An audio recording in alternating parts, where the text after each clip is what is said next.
So this is the NLL rulebook. I'm just going to skip over the first 7 sections. I'll put them up on the screen, but all they're doing is defining what a lateral is and how to successfully complete a lateral. And like, that's not, we put it in because this is about laterals, but we all really know this stuff. So we're going to start off with section 8, if a team does not lateral. Article 8.1, if a player does not lateral the ball at least once per possession of the ball per play, they are charged with a loss of down. This is usually carried out in the form of a spike, and yeah, it's pretty simple. This is a league where we have to lateral every single play, so if you don't, there's punishments. Article 8.2, if a player is deemed unable to complete a lateral within their possession of the ball, the penalty is vacated. Now, this is usually a judgment call between the people playing the game, like, could you have actually gotten the pitch off in time? So yeah, there's no real like defining that. There's kind of some gray area, but just be honest and there won't be any problems. Article 8.3 states Article 8.1 does not apply to kick and punt returns. We decided this because, well, they all go to block in front of you, so it's really hard to actually get a lateral off, so we just said you don't have to. Article 8.4, if a player fails to lateral before scoring a touchdown, they must award their opponent with a free touchdown. This is just, so that you can't like cheat to get points. You have to give the other team the same amount of points. So it's almost like it never happened because we can't just cancel the touchdown. Article 8.5, nicknamed the Jaden Lewis rule.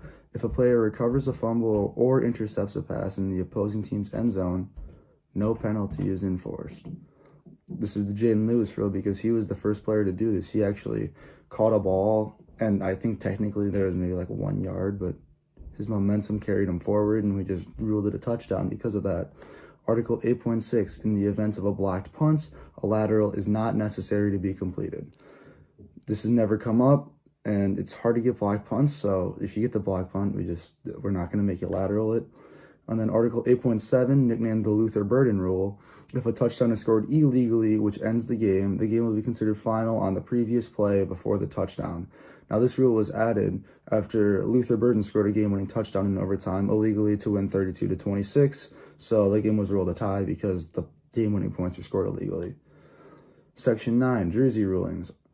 This is only really in the rulebook because of Kevin Concepcion, which is why Article 9.1 is called the Kevin Concepcion rule. If a team has multiple players with the same jersey number on the field at the same time, for 1 quarter, they are issued a warning. This rule was added after Kevin Concepcion played both ways, making him the second number 10 for his team on defense. And then Article 9.2, in the event of a recurring penalty defined in Article 9.1, the second violation requires a touchdown awarded to their opponent, the third violation requires another touchdown awarded to their opponent, and the fourth violation requires the team to forfeit the game. So basically, if you get caught, don't keep doing it, but you do have to get caught in order for the warning to be issued. So if you think you can get away with it, go for it, but if you get caught, there are some major punishments. Section 10, design lateral plays. Article 10.1, if a player runs a play with a design lateral, for example, speed option, they must complete an additional lateral to avoid the penalty. We decided this because if you just do a play that has a design lateral already, it really just takes the fun out of it, and it feels kind of like bending the rules and cheating. Section 11, amending Article 8.7. If the game-winning touchdown is scored illegally while the score is tied, it is ruled as a tie. That's what you would expect to have happened, but there was actually a scenario, which is why Article 11.2 exists here, the Elijah Roberts rule. If the game-winning touchdown is scored while one team is winning, the team that had the lead before the play is awarded the win. This rule was changed due to the ruling of the SMU versus South Carolina game, where Elijah Roberts ran in a touchdown illegally to win 34-32. However, with the rules currently in place at the time, the game was a tie.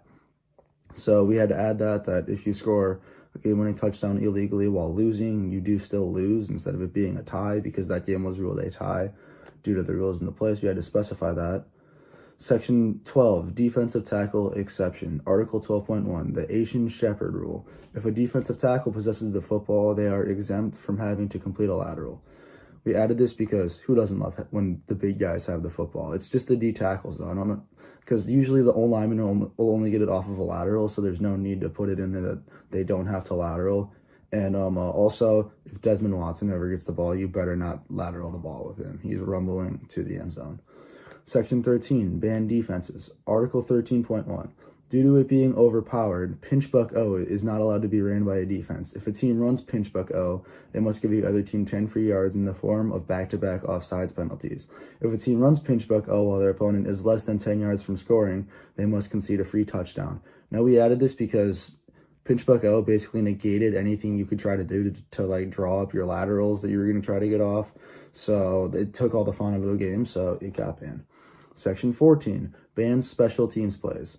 Article 14.1, the act of kicking a field goal or extra point is no longer allowed. If a player successfully makes a kick, they must award their opponents the same number of points for free. Now that is, a field goal or an extra point. You have to give the other team the same amount of points because you're not allowed to kick.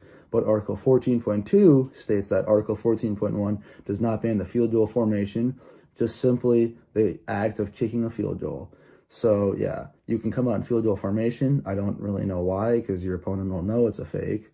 So you can do it if you want to, though. And then Article 14.3, intentionally kicking the ball out of bounds is no longer allowed. The following action will require a loss of the player's next possession. Accidentally doing so is still allowed.